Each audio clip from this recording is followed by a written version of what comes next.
जैसे कि बच्चों हेडिंग टॉपिक का नेम है बुराई या भलाई।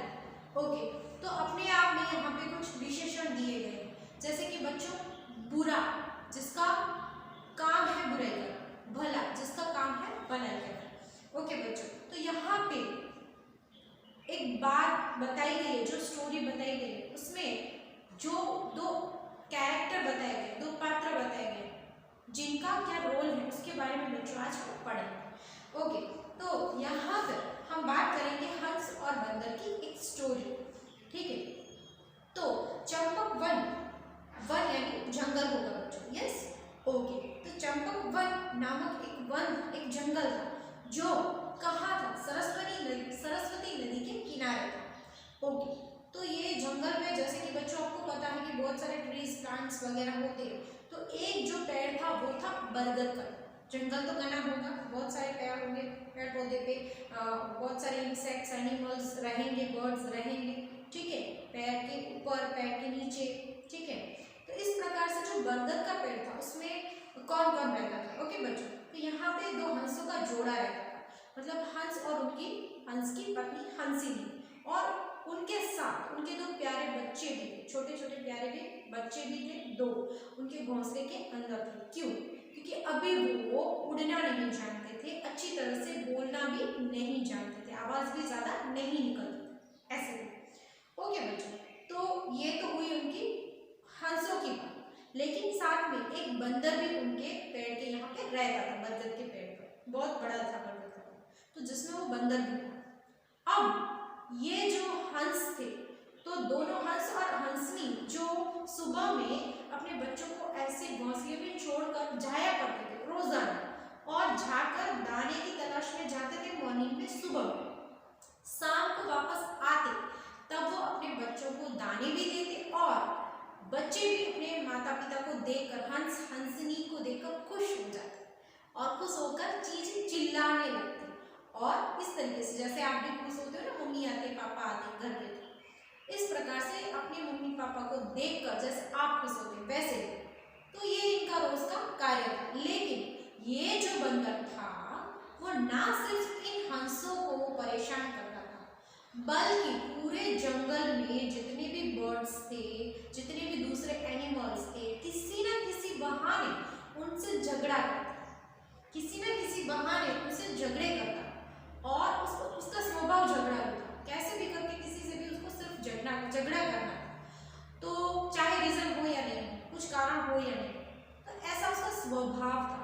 तो ये तो स्वभाव ठीक नहीं, लेकिन वो इतना ही नहीं, इससे ज्यादा वो और क्या करता था, जब उसको गुस्सा आए या फिर उसको बदला लेना हो, तो वो किसी का घर, किसी के घोंसले उसको बिगाड़ देता था, बिखेर देता था। तो ऐसी उसकी जो हैबिट थी जिससे सब परेशान थे, सब परेशान। लेकिन वो उसका स्वभाव जो था उसके आगे किसी की नहीं चलती थी, और कोई भी जो था उसके साथ बहस करने के लिए तैयार नहीं था, कोई उसको कुछ भी नहीं बोलता था, सब उसको अवॉइड करते थे, ठीक है वो करता है करते रहने ऐसा। लेकिन बच्चों एक समय पर क्या होता है कि वो जो है वो खुद को, बंदर जो था वो खुद को ताकतवर बताता है कि मुझे सलाम करो, नमस्ते करो, आते जाते नमस्कार करते जाओ, मैं बहुत ताकतवर हूँ, जंगल में मेरी चलेगी, मैं जैसे कहूँगा वैसा हो, ऐसा बहुत सारा सबको बोलता रहता था। तब ये हंस ने एक बार उसका विरोध किया और यह बोला कि नहीं, ऐसा नहीं होगा, सब अपनी तरीके से रहेंगे, कोई किसी को बंधन करना ये कब होगा, सामने से अगर किसी की आप रिस्पेक्ट करते हैं तो, कोई आपको फोर्स करेगा तब नहीं। तो इतनी सी बात हंस ने उसको समझाई, लेकिन ये इसको अच्छा नहीं लगा, बुरा लगा कि हंस ने मेरी बात से खिलाफ क्यों बोला, उल्टा क्यों बोला, मुझे वंदन करना, मुझे नमस्कार करना उसको क्यों पसंद नहीं, मैं तो ताकत वाला हूँ, उसको ऐसा घमंड था। तो इस वजह से हंस पे उसको गुस्सा आया, वो हंस से लड़ाई करने जा रहा था, लेकिन सब लोगों ने उनको रोक लिया, पकड़ लिया, और दोनों के बीच की लड़ाई रुक गई। अब जब हंस के साथ वो लड़ाई नहीं कर पाया तो उसको मजा नहीं आया, उसको और भी लड़ाई करनी है या फिर उससे बदला तो लेना ही है। अब वो क्या करेगा, उसने बदला लेने के लिए क्या किया कि हंस ने जब उसकी ताकत को मना बोला, उसको नमस्कार करने को मना बोला, इस बात का बदला लेने के लिए ये जो बंदर था उसने हंस और हंसनी जब नहीं थे तब उसका घोंसला बिखेर दिया, उसको गिरा दिया, आधा कर दिया। तो तब जब हंस आता है तो उस देखता है शाम को कि मेरे बच्चे की हालत बहुत खराब है, घोंसला भी टूटा फूटा है, तो वो बिना बोले अपनी मेहनत से वो घोंसला संवारने में लग जाता है, ठीक करने में जुट जाता है। क्यों ऐसा करता है वो बच्चों? क्योंकि वो नहीं चाहता है बंदर के साथ बहस करना, क्योंकि वो झगड़ालू है। कोई ऐसा है तो इसका मतलब ऐसा नहीं कि हम भी उसके साथ ऐसा करेंगे, है ना? तो इसलिए उससे कोई झगड़ा नहीं किया। अब क्या हुआ? अब भी बंदर को गुस्सा आया कि उसने उसको कुछ अवॉइड किया, कुछ झगड़ा ही नहीं किया। तो अभी वापस से जब हंसनी जब नहीं थे तो उसने इतनी खराब हालत कर दी, तो भी हंस ने कुछ नहीं किया। लेकिन एक दिन ऐसा हुआ कि जब हंस नहीं था, हंसनी और बच्चे ही घर पे थे, तब एक दिन वो बहुत बीमार पड़ गया, बहुत बीमार पड़ गया बंदर। तब शाम को जब हंस घर पे वापस आता है तब हंसनी उसको कहती है कि आज बंदर बहुत बीमार है, हमेशा सबको परेशान करने वाला बंदर आज एक शब्द भी नहीं बोल रहा है, चुपचाप बंदर के पेड़ के नीचे बैठा है और पता नहीं वो कब से सुबह से दर्द में पड़ा, कुछ चिल्ला रहा है, कुछ करा रहा है। दर्द में कराना मतलब कुछ घाव लगा हो, चोट लगी हो, जिसमें बहुत पेन हो, तकलीफ हो, तब वो ऐसे करता है, ठीक है। तो इस प्रकार से हंसनी ने बताया और तुरंत हंस ने क्या किया? हंस ने तुरंत ही उसकी बात एक भी नहीं सुनी। हंसनी ने उसको मना बोला कि जंगल का कोई भी प्राणी, पक्षी, पशु कोई भी उसको बुलाने नहीं गए, इस झगड़ालू को। वो दुष्ट है, उसको ऐसे ही रहने दो, भले वो इसी पीड़ा में पड़ा रहे। लेकिन हंस कैसा था बच्चों? बहुत अच्छा था, स्वभाव से सरल था। उसने कहा कि वो जैसा भी है, वो जिससे भी झगड़े करता है, खुद को ताकतवर मानता है, सबसे नमस्कार करवाता है, फोर्स करता है, पर अभी उस वक्त उस चीज़ों को याद रखने का वक्त नहीं है। अभी वो बहुत बीमार है, हमें उससे हमारी ज़रूरत है, हमें उसके पास जरूर जाना चाहिए। वो अपनी पत्नी की बिना बात सुने हंस जो था वो बंदर के पास जाता है, उसको पूछता है कि क्या हो, और बंदर उसको सब बताता है कि मैं हमेशा आपको परेशान करता हूँ लेकिन आप मुझे कोई पूछने नहीं आया। लेकिन हंस को वो कहता है कि आप मुझे पूछने आए, क्यों क्यों, मुझे क्या हुआ? मुझे जो मैं सुबह में बैठा था तो पेड़ के ऊपर से कुछ फल गिरा है, मेरे सर में लगा है, मुझे भारी चोट लगी है, घाव लगा है जिससे खून भी बहा, और इतना चोट लगा है कि मेरा सिर भारी हो गया है और मैं उसको हिला भी नहीं पा रहा, तो इतना पेन हो रहा है मुझे। ये सब उसने हंस को बताया। हंस ने सुनकर हंस को बहुत दुख हुआ। हंस ने इसको सुना और आसपास में जाकर कहीं से झाड़ियों से कुछ पत्ते लाया, किसी पेड़ पौधे से, और उसका रस बना के अपनी चोंच में लेकर उसके सर में जहाँ पर उसको लगा था बंदर को वहाँ पे दबा दिया, और जिस वजह से बच्चों बंदर को बहुत आराम हो गया, बहुत अच्छा लगा और वो सो गया, उसको आराम हो गया।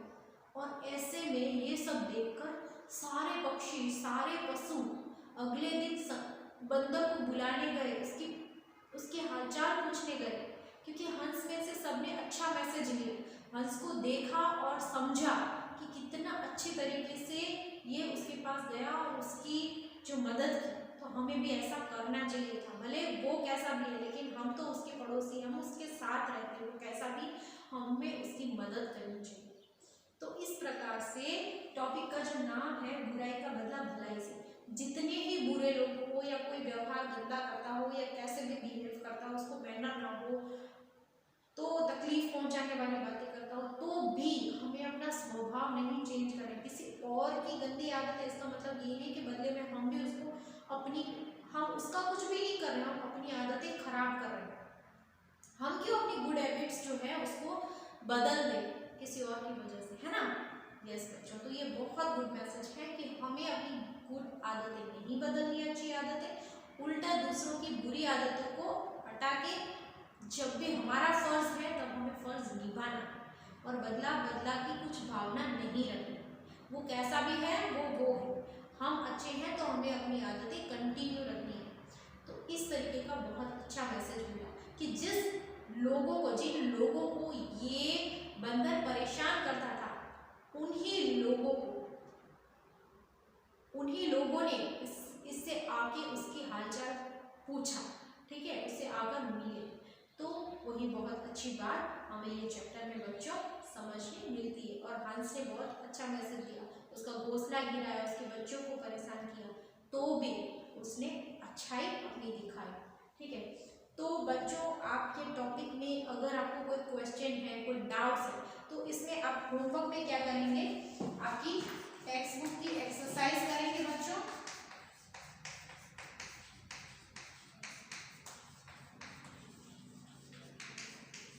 ओके, ये आप डन कर देंगे।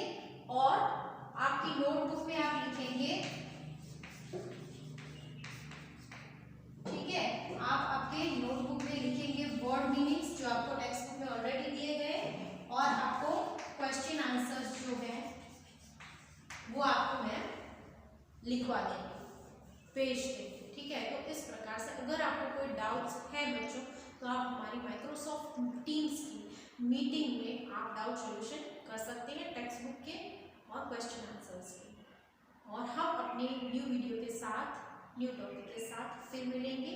आप हमारे चैनल को लाइक, शेयर एंड सब्सक्राइब जरूर करें। नमस्ते, जय श्री स्वामी।